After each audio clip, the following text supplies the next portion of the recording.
So, even though I'm of course going to read all of the dialogue and narration and stuff here myself, because otherwise I would be breaking consistency, I figured we'd just do this reading together, just for fun. Yeah, people like commentary for some reason. I mean, why else would people stick it on all of the extras DVDs we tend to buy on Blu-ray discs nowadays? Yeah, good point. You end up with like 5 times as much commentary lengthwise as the movie is. So, here we are. Yep. So, let's just get started then. Yes. Chapter 11, The Fight for Freedom rages on! Normally I use this space to talk about... Normally I use this space to talk about stuff I put in this chapter, but now I'd rather address a common question. So a lot of people have been asking me if I'm a fan of... So a lot of people have been asking me if I'm a fan of Dark Yagami, and if this fanfic is inspired by the adventures of Dark Yagami. No! Awesome of the Rebellion is a complete original idea I came up with on my own. Because I'm smart, just like Awesome. But that's not to say Dark Yagami isn't a great writer, because he is, and you should all totally check him out. I personally consider The Adventures of Dark Yagami to be a literary masterpiece, and it's fanfiction what Miami Connection is to movies. So, by the way, do you have any idea what that is? Miami Connection? No idea. Although this is literally a masterpiece. I'm not sure if it's a literally masterpiece. It is a literary masterpiece. But I do consider Adventures of Dark Yagami as well to be a masterpiece insofar as it succeeds at being incredible at the same time as it is horrible. But this piece is honestly verging on the same level of, pardon the pun, awesomeness. I find that within the chapters after chapter 9, this writer has, I'm not sure what happened, but this writer has mastered the art of making the story epic while at the same time being ridiculously out of character. Well, in all fairness, I already declared this story to be freaking awesome after chapter 3. But yeah, I do seem to think it does seem to have gotten a lot more insane lately. I have to say, loving the communism subplot. Yeah. It's, So, it's just so blazingly America. yeah. So, Awesome had been made king of Asia, and he made it the greatest country in the world. Yeah, because Asia is a country. Everyone was happy since Awesome as emperor and all the poor people were... Everyone was happy since Awesome as emperor and all the poor people was gone since they got rid of communism. All of Japan, China, and Russia were the United... All of Japan, China, and Russia were United States, but there were still evil people fighting against them. Because they hated freedom! I think we should specify that saying they were United States is actually proper grammar there. Hmm. Because they were at this point United States. They were not the United States of America. Although the capitalizing the US kind of throws it off a little bit, but Yeah. In the middle of the Siberian tundra, the Black Knights were fighting an army of communist zombie and robots who were left over from Mao and Stalin and Lenin's defeat. The Black Knights had nightmares when a lot of their soldiers were Chiners who died really quick and the commies had superpowers. We must defeat the terrorists! For Japan! So the Black Knight. But then, one of the communists transformed into a Soviet tank and ran over a bunch of their soldiers, and spun around and shot... Kamahama... How do I even pronounce this misspelling? Kamahmahis. yeah, Kamamahis. And spun around and shot Kamahmahis from its cannon, blew up their nightmares. But then the Gypsy Danger showed up and stabbed a sword through the tank. Colin and Lee melted all the armor off with their plasma cannon and cooked it. And cooked it? That's a bit weird. Yeah. Colin and Lee melted all the armor off with their plasma cannon and cooked it, and then shoved it up in... And then shoved... And then shoved it into Gypsy Danger's nuclear reactor, which ate the whole thing. See, now I'm just thinking of those amazing Italian subs we had in the dining hall today. They have a sandwich press and everything. So I had an Italian sub pressed on a sandwich press and it was delicious. And Sorry, you know, for some, and you for know, some, between the last chapter and this one, I actually went and watched Pacific Rim, which I actually hadn't seen before that. And you know, until then, I didn't realize that both Cherno Alpha and the Gypsy Danger were from that.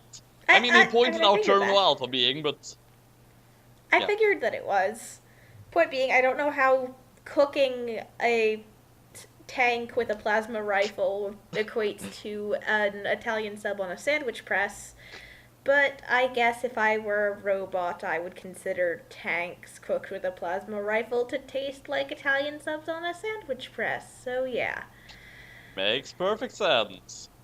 perfect sense. Just like this fan fiction. Yeah. So, a lots of robots aimed their laser guns at Gypsy Danger, but then Orange Kun showed up in Cherno Alpha. He shot light. Oh wait, it's actually lightning this time. It seemed to be lighting all the time last time. He shot lightning fists at the robots, which caused them to explode and destroying half the army instantly. And finally, Awesome showed up in Askier Prime. Surrender now! I will free your country whether you like it or not! America. Some freedom if they don't want it, though. like I said, America. Because Awesome I can shot a make those pistol, jokes. which... Huh? Oh, I said, because I can make those jokes, because I'm American. Yeah. Awesome shot a pistol, which ricocheted off... it's not actually spelled correctly. Like... let me check. I'll open up Microsoft Word. English is a weird language. Yes, it is. It's ricocheted. Oh, really? So... Awesome shot a pistol, which ricocheted off the heads of a dozen zombies and killed them all. Meanwhile, in Siberia, Lelouch was swimming through the snow with Rasputin. Where are you taking me? Lelouch asked curious faithfully. You know, it's funny, Lelouch lately seems to have been ending up sounding exactly like Light, but I don't think I was actually going for that at first. Also, he has been facing things lately. Doing lots of different faces. But then again, he was always kind of doing that.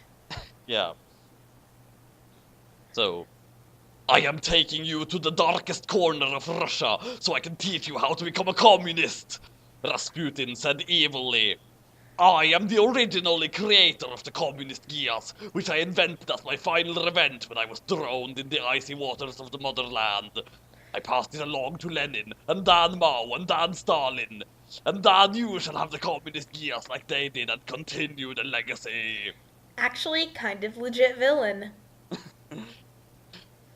I am ready. Teach me, master, said Lelouch, who was still evil and possessed because Orange Kun didn't get the chance to uncommunistify him. Rasputin pimp smack. Rasputin pimp smack Lelouch. First you must pass training. A physically weak man cannot be a communist. He cackled. Puny Japanese man cannot be communist. Puny Japanese man cannot stand the Russian winter. Rasputin brought Lelouch to a giant river. Except the river was made of ice and there were sharks in it. Except the sharks were giant because of the nuclear bombs that fell, and they also had radiation breath weapons. Kind of legit. I should put those into my next D&D session. Instead of acid breath weapons, radiation breath weapons. You must pass this river and get to the other side without dying. Are you ready? Rasputin asked, then pushed him into the river. Not waiting for an answer there. Again, Rasputin is kind of legit in this fiction. Lelouch scream-faced as sharks started jumping out of the ice and breathing nuclear fire at him. Lelouch is the butt monkey. Meanwhile, back at Siberia, I would like to point out that this scene was supposedly already taking place in Siberia. You know, I think Lelouch is kind of, to this fanfiction, what Nier was to Light and Dark. Actually, this entire chapter takes place in Siberia, so why are there so many meanwhiles? Back in the other Siberia. And yes, Lelouch is definitely the butt monkey of this story anyway. I mean, I added that to TV tropes myself. Indeed. Anyway, continue. Yeah. Awesome's army managed to defeat the evil rebels under its brilliant command. A couple of commies tried to surrender, asking them. Oh, I can see where this is going. Yeah, A just couple like of just like commies not tried to letting the surrender. China. Yeah, just like what happened with the Chiners before. Yeah. A couple of commies tried to surrender, asking to join him in exchange for food and clothes, but Awesome knew that they were evil by nature and couldn't be trusted. So he sliced him in half. Hold on a second. So he sliced him in half with his katana and sand that suit their spines. I'll be as quiet as I can, but you'll need to withstand a little noise. I'll be done in a few minutes. Just keep the door closed. I shouldn't be too loud. Bothering other people. Well, these walls are thick, but apparently not thick enough for my roommate. Continue, please. Colin parachuted down from the top of Gypsy Danger. That was a great battle, Awesome, she said. Awesome smiled. Yeah, wanna have sex? He asked and then did. Awesome and Colin made love on the ice while he was still covered in commie blood. The sex was so hot that the ice melted and they fell into the water below. I think that's bad for your health. I mean, consider how many people he killed. I mean, the probability is at least one of them's going to have an STD. It just seems like a really bad idea. It really does. But then again, all of this is a bad idea, so why not? As we found out, Awesome doesn't think. Oh no, Awesome, said Orange Kun, who jumped in to save him. But he was a cyborg, so he malfunctioned and sparks exploded when he fell in the water. But luckily Awesome could swim, so he grabbed Colin and Orange Kun when they passed out. But unluckily, the water was hit by the radiation and had nuclear sharks in it too. Awesome had to fight all the sharks without any weapons and naked while protected Colin and Orange Kun.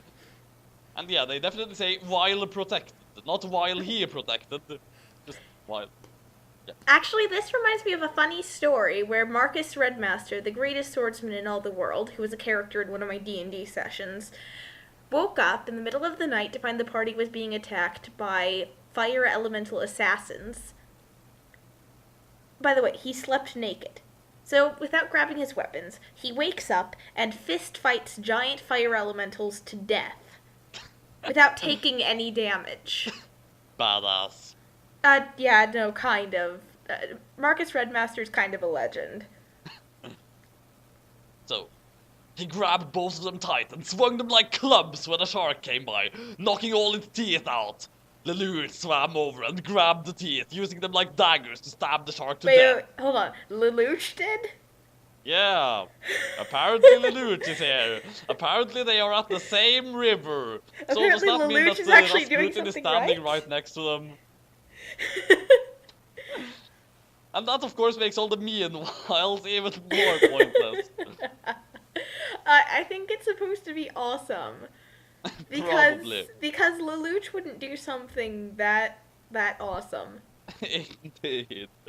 So, he then flung the rest of the teeth at other sharks from a distance, like shurikens. Yep, that's definitely awesome. Lelouch could not do that. Indeed.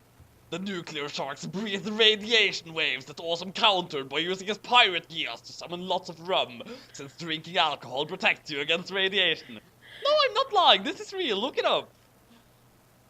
I did. Apparently, yeah, at least according to random articles I found on Google, that seems to be a thing. Huh. Using alcohol to protect yourself against radiation poisoning. There's still a chance you'll die of alcohol poisoning, of course. Yeah. One shark swam towards Awesome with its jaws open, so Awesome stuck both his hands up. And caught its jaws. No, just caught its jaws. Going to read that entire sentence again. One shark swam towards Awesome with its jaws open, so Awesome stuck both his hands up and caught its jaws. His military training was so strong that the shark's jaws couldn't close. Awesome then used all his strength to swap the shark. No. Awesome then used all his strength to snap the shark's jaws back, screaming as blood spewed everywhere, but only bubbles came out of his mouth since he was underwater. Screaming? Can sharks even scream? The way you read it there, it sounds like Awesome is screaming. Like he's doing the whole kind of thing. Yeah, I suppose. Another shark then swam up. Awesome grabbed the shark he had just killed and pulled it in front of the other, causing it to swim into the dead shark's mouth. Then Awesome yanked the jaws back down, clamping them on the new shark and killing it too. Eventually, the nuclear sharks Can we make this into a movie? Like with ketchup special effects for all the blood? Like we'll get green Play-Doh for the nuclears and ketchup for the blood. That would be amazing. And eventually, the nuclear sharks realized Awesome was too strong and swam away. Awesome grabbed Colin and Lawrence Kuhn and swam back to the surface. Normally, a person would have died from being naked in such cold, but Awesome was so hot-blooded that it didn't affect him at all. Colin still needed medical attention, though. Meanwhile in Siberia. Meanwhile in Siberia. I think it's more of saying meanwhile, and just to remind you, we're also still in Siberia. Probably, maybe, possibly, I don't know. Leloku was having more trouble dealing with his nuclear sharks. By the time he reached the end of the river, his entire body was radiated, his hair was falling out, and all his sperm had died. Oh great, let's make him even more impotent than he already was. He was also bleeding a lot and was probably missing a limb. Probably. So we don't know if he was missing a limb then. Congratulations! You have proved your strength! Rasputin said proudly, but also evilly. Oh God, kill me! Screamed Faith Lelouch. Rasputin laughed. All that radiation will come in handy for the next part of our test. Rasputin again.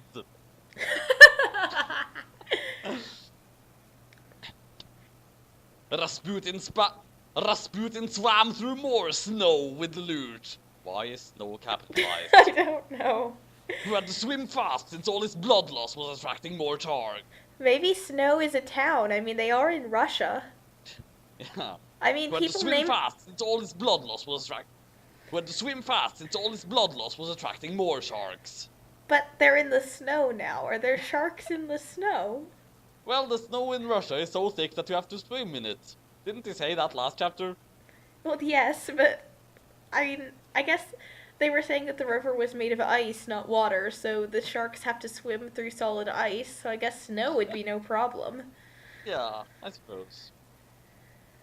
Eventually, they reached a Russian village, but there weren't any people walking around. Instead, there were super mutants. Because this is Fallout. These villagers were turned into super mutants from all the nuclear fallout caused by your battle with Awesome, said Rasputin. Anyone with a conscience would have felt bad then, but not Lelouch, because he was evil and still possessed by communism. They look so powerful. No doubt they will make excellent soldiers, said Lelouch Evil Face. So he's no longer Lelouch v Britannia, he's Lelouch Evil Face. Yes, indeed. I was thinking the same thing. Mm-hmm. Lelouch He has been baptized in radiation and has been reborn as Lelouch Evil Face. Indeed. Lelouch crawled over to the village, climbing on top of the tallest hut he could find. All the super mutants looked up at him. They could only see in nuclear vision. So they all saw Lelouch as being a super mutant like them with all his radiation. My comrades, I shall grant you all revenge against the one who did this to you, he said, and then used his mind control Geass to make them all cheer. Well, that seems like a waste of Geass. Indeed. Because you can only use the mind control Geass on an individual once. Yes. And he just used it to make them applaud. Indeed. Lelouch, you baka. Bakayero. Oh god, I'm turning into a weeaboo. Join the club. So, Lelouch reached into his pocket and pulled out a poster of Awesome. This is the man who nuked your village. Join me and we shall destroy him, in the name of communism. But they can only see in radiation. Yeah. I suppose the poster is radioactive as well then. Yes, Because but, he had it in his pockets and was swimming through the radioactive lake, so now the poster is radioactive. but wouldn't they just see a rectangle of radioactive then? Well, I suppose the different colors of ink are different variations of radiation. It makes sense. I mean, you could make a really, really, really distant argument for that, I suppose, involving excitement levels within atoms and electrons jumping from one level to another, and that somehow corresponding to radiation and translating into. I'm going to. No, never mind. I'm not going to try and science at this point at night. Especially not pseudoscience. So, the super mutants all cheered and got ready for war. They picked up pieces of the destroyed Kremlin that were lying around from the battle before, and began sharpening them into weapons of war. Meanwhile, in Siberia, Awesome quickly finished sexing Colin before sending her to get medical treatment for. So, having sex was more important than getting her medical treatment. Awesome quickly finished sexing Colin before sending her to get medical treatment and clothes for her cold. It's like the more extreme version of a get well kiss. Get well sexing. Yes. After getting dressed, he shot the commie prisoner the Black Knights had captures, feeding their bodies to the sharks below in an attempt to tame them. This was a very successful battle, but I feel like we're forgetting something. Awesome said and was right! And like I was saying before we started this recording session, I freaking love this part. Suddenly, there was a giant explosion that killed hundreds of Awesome's Chinese and Japanese soldiers. In the sky were nightmares with the flag of Britannia on their frames. Alright, that. The British fired more missiles, blowing up ice and sending Awesome's forces scattering. Leading the nightmares was none other than Suzaku in his Lancelot. Awesome, we still have a battle to finish. Suzaku screamed passionately as he thrust forward. Hey, Senpai? How much do you want to bet that Suzaku is going to betray the Britannians again? That does seem like a very logical assumption indeed. Also, out of curiosity, do you think this is pre or post Lelouch ordering Suzaku to live? I don't know. I mean, that technically happened in Season 1, but this story never seemed to include that. But then again, this story also had Orange-kun inexplicably being a good guy from the get-go, so... Well, and admittedly, in the original story, we had Lelouch intentionally tell Yuffie to kill all the Japaneses, which, first of all, that was a low blow. That just... no. Just no. And second of all, the fact that then Yuffie did not die changes so many things. Indeed. And also, anti-Geass cancellation Geass. So, you betcha! Said... One more, well, never mind. I'll say this until after, but we need to have a logistical question about how anti-Geass cancellation Geass work. Yeah. You betcha! Said Awesome as he flew Ass-Kick Prime up to meet him. But then he saw something else. From the ninja's darkness, Uber Death Reaper 9001 appeared. What? Saber? But that means... Awesome. Yes, we have finally put our differences aside to join forces, Suzaku went. And is it Suzaku or Saber saying this next part? I'm really not sure. I'm going to say that it's Saber. And that's not all. Zaber opened his cockpit, revealing that he had a fourth eye! So, dun dun dun, to be continued! I think by the end he's going to have 10 eyes. So, you mean Torgo accidentally foreshadowed him? No, that? You mean like the 10 Geass man is actually Yes. Zaber? Yes. Oh my god, Torgo, you magnificent bastard. He has achieved what Dark Yagami never could.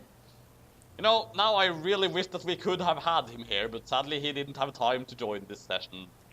Yeah. And of course I should just send a message to our viewers here. By the way, Light and Dark Dew is not cancelled, it's just... Yeah, we recorded the next part ages ago, but that fic is physically exhausting to work on. Not to mention, I've gotten into the height of my collegeness, so I'm slowly going insane. Even though I only do a small portion of the voice acting. But Senpai, Real life arg. Real life arg. But Senpai, my question is this.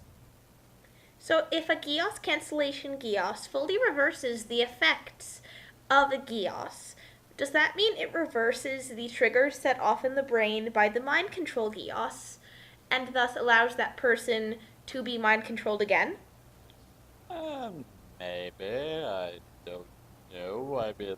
That's possibly a question that you should be asking the actual creators, because, you know, he could cancel Geass in the show too, I seem to recall.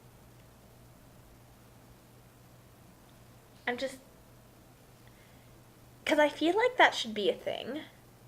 I mean, I never got all the way through Code Geass. I kind of lost interest towards the end of Season 1. Huh. I kind of got disillusioned once Mao died. Huh. Like, how so? Because I thought Mao was cute. Oh. Well, I watched all of it, and I do remember it getting progressively more ridiculous anyway. In that way, I suppose this fic is completely faithful! That being said, though, I'm just not sure if it is a Geass negator or a Geass reverser.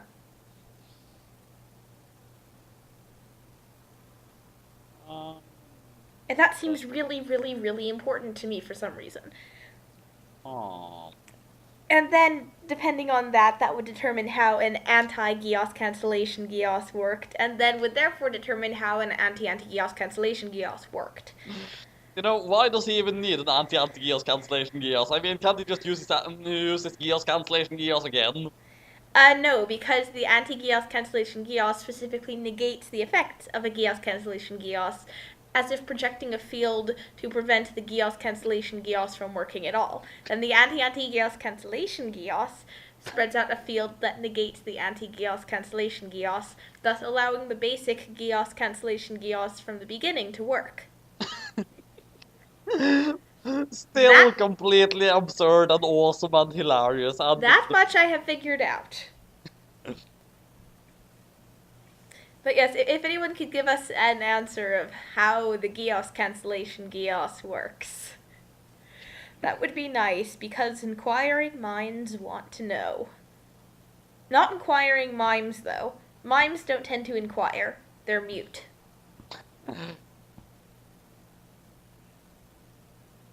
Speaking of which, do you know that Mr. Mime is a fairy type now? I did not know that. That's kind of scary. Psychic Fairy is like a terrifying combination because they lose their dark type weakness. They are super effective against dark types, super effective against fighting, win both types. Psychic covers the poison type weakness that the fairies have. The only thing they really have to worry about is the steel type. But you know, we seem to be getting off topic now, so Yes, should we we are perhaps getting stop the recording at least here? Aww. I mean, we can still Okay. talk, but like, just... Yes, I know. But, okay, what do you think the fourth eye Geass is going to be?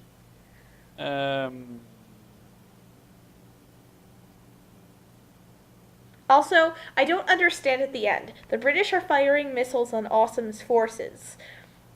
And Suzaku is being like, we have a battle to finish, and he seems to be leading them.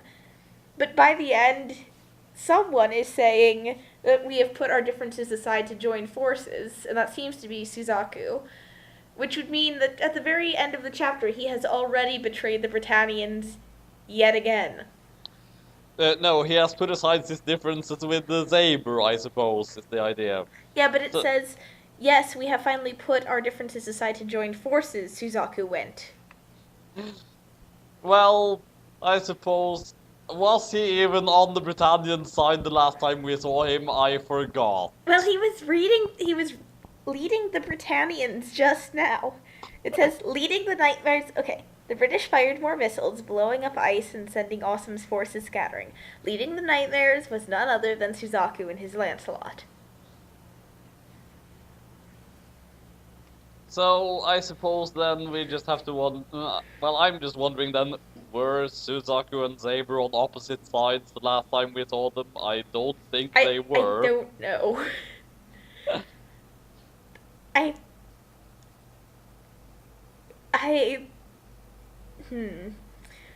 Let's see. Suzaku and Awesome were not technically on the same side, but against the same person in that chess game. Three-way chess game. That completely did not understand how chess works. And then Suzaku betrayed the Britannians a bunch of times. And then, what happened the last time Zaber showed up? I'm not sure. Was Zaber in chapter 9? Let's see.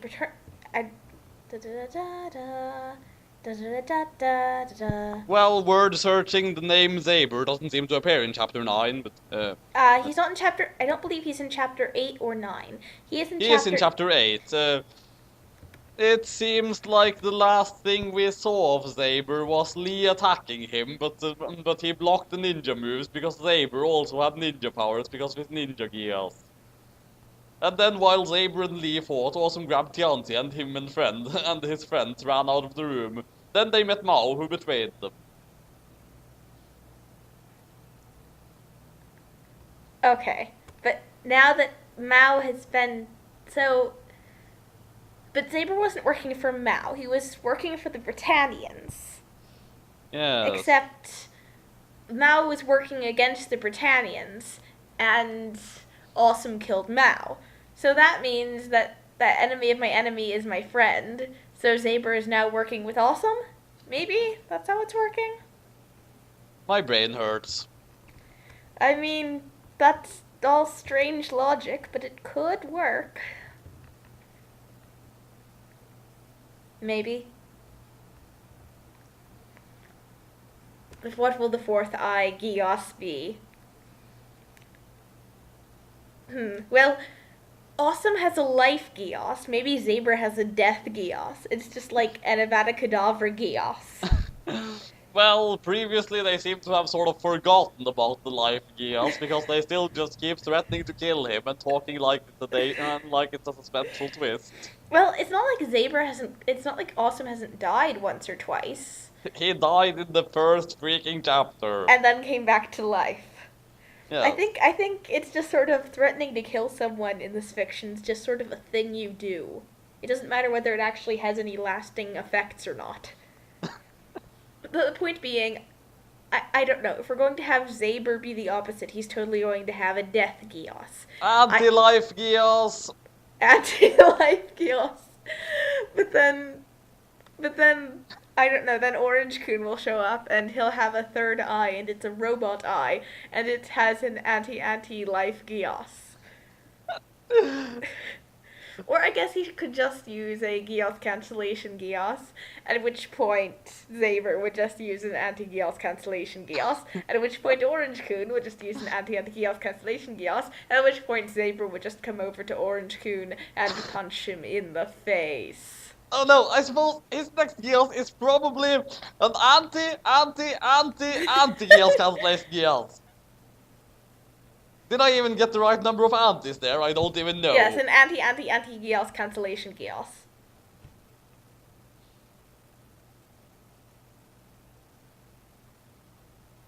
Or it could be an anti-Geass cancellation Geass.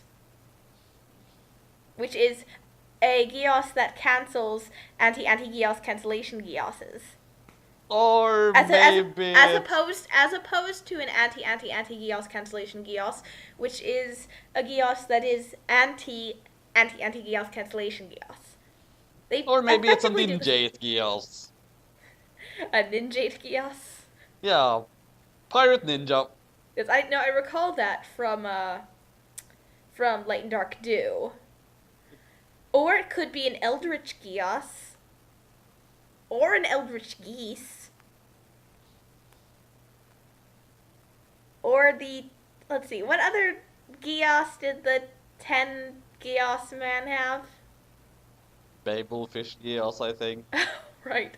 But please, for the love of God, do not include that in the Awesome of the Rebellion.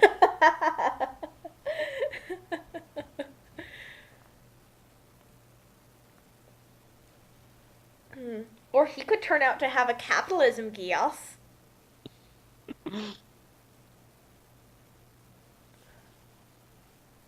Or a nuclear Geass. Because of course, possibly the cheapest thing that he could possibly put in there was having a victory Geass. It makes him win. Or maybe he has a Zeos. Now you know why they call me Saber. Because I have a Geass shaped like a Z. Yes, that's perfect. That pun doesn't make sense, but... If we end up with Saber, like, becoming Z2 or something. That would be amazing. Mm-hmm. I still don't get how that entirely works. I guess I didn't watch far enough. Well, I'm not sure they ever fully explained that. Of course, if someone watching this knows, then feel free to prove me wrong. I don't know. Senpai, what do you know that is relevant to Geass? Like, who are the random Geass giving people? I just know that, C2 is, according to the one guy dressed like Lelouch that I met at NecoCon, a, manipulative jerk. At least according to Lelouch. Oh, that was hilarious, actually. We were at a Puella Magi panel, and he basically asked the girls how you track down wish-granting, lying, manipulative jerks, because clearly they know how to do that, because Cube. Logical.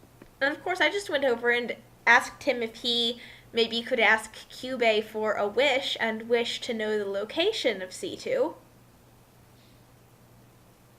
I keep fighting the urge to say S2 because this fanfiction we haven't seen C2 ever. It's always been S2. I love how when S2 was introduced, she was referenced as looking like C2 but only hotter and she knew Kung Fu. And then C2 was brought in and she looked like S2 but less hot and didn't know Kung Fu. So he didn't really describe either of them. They looked like each other, but their hotness levels were different, and one of them knew Kung Fu and the other didn't. They both look kind of like Sex the Shinigami from The God of Time with No Name, Light's real name revealed, because their hair is green. So just use Sex the Shinijikan as a baseline. And then, no, S2 is hotter. Yes, S2 is hotter and C2 is less hot, and also a lesbian, apparently. Well, actually, I kind of drew S2 for the intro. I basically just tried drawing C2 with bigger eyes and less clothes. Oh, but C2's outfit is amazing. I want that outfit. Anyway, I should probably go now. Right. So, talk to you later then.